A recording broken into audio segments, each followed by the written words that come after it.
Alright, ladies and gentlemen, I wanted to do a little quick video to show you guys kind of my steering situation. This is in the 93 hatch, but as you can see, there is tons of play in my steering wheel, and then I'll show you in just a minute, but underneath the hood is just like the rag joint is shot.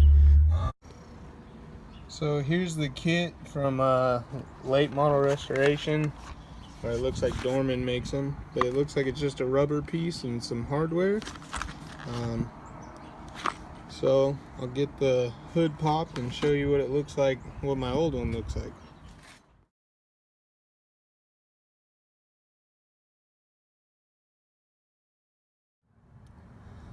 So I don't know if you guys can see down there, but that right there is like the knuckle where my steering shaft comes together, and I'm not 100% sure that the rag joint is the problem, but there's like no rubber left in between there.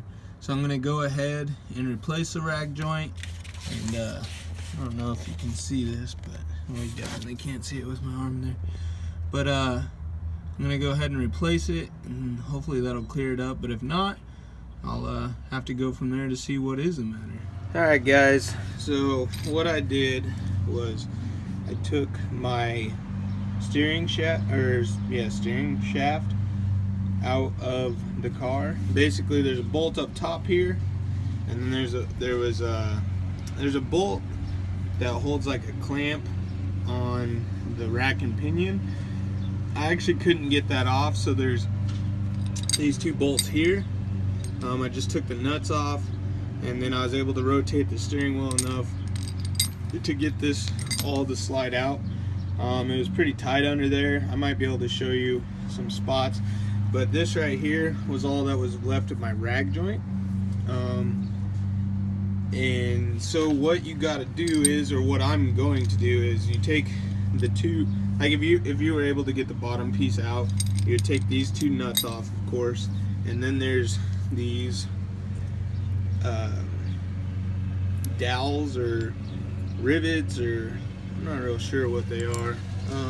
Here's the other half of one, but basically these stick out right here like so. And so what I did is I ground the heads off of them, and then it looks like all I'm gonna have to do with this new kit is slide these pieces up through the bottom.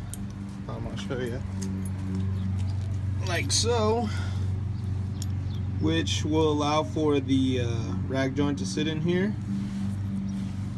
These little like holding, retaining clips or whatever they are, I think they call them L-shaped clip, will be able to go on there, and then you'll just put a lock washer and nut on top, and then we'll be able to put this thing back in. I'll show you that as soon as I get it done.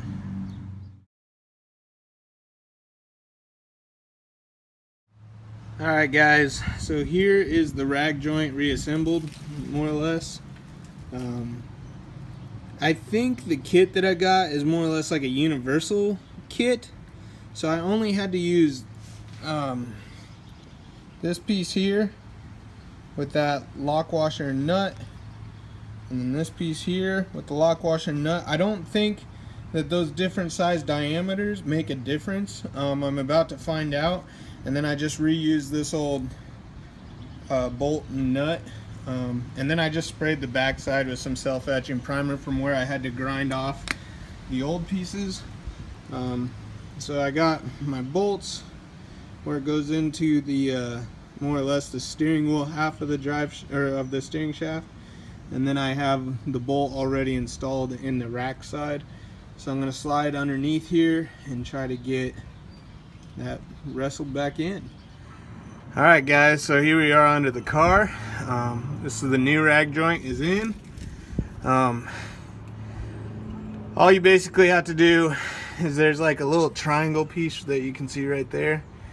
It doesn't fit in this side, so that's a good thing to note if you're putting one of these in.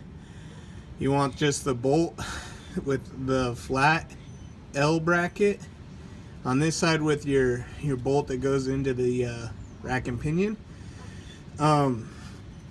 So got it positioned where I needed it to be, got those bolts run down without the nuts on. And then, well, first thing you want to do is you want to slide this portion of the steering shaft up into there without putting the bolt in. Get it lined up down here. Get this bolt here and the one on the other side started through the hole. Get a nut on there, like just finger tight. And then what I did is I got in the key or car, turned the key to the on position so the steering wheel would loosen, rotated it 180 degrees, tightened the one on the other side, and then rotated it 180 degrees more or back, whichever way, and tightened the one on this side completely. Got that bolt up there lined up and put in and run down. And then I've put this bolt right there in very last. Some people, they just take this bolt out here and that bolt out right there and take the whole steering shaft off, but mine right here is like just rusted to crap, so I couldn't get it off, so I made do with what I had. So there it is, installed, ready to go. Alright guys, so here we are back in the car, and it pulls and pulls and pulls, so I think we got her fixed. Thanks for watching. If you like this and want to see more videos, like and subscribe. Thanks, and have a good day.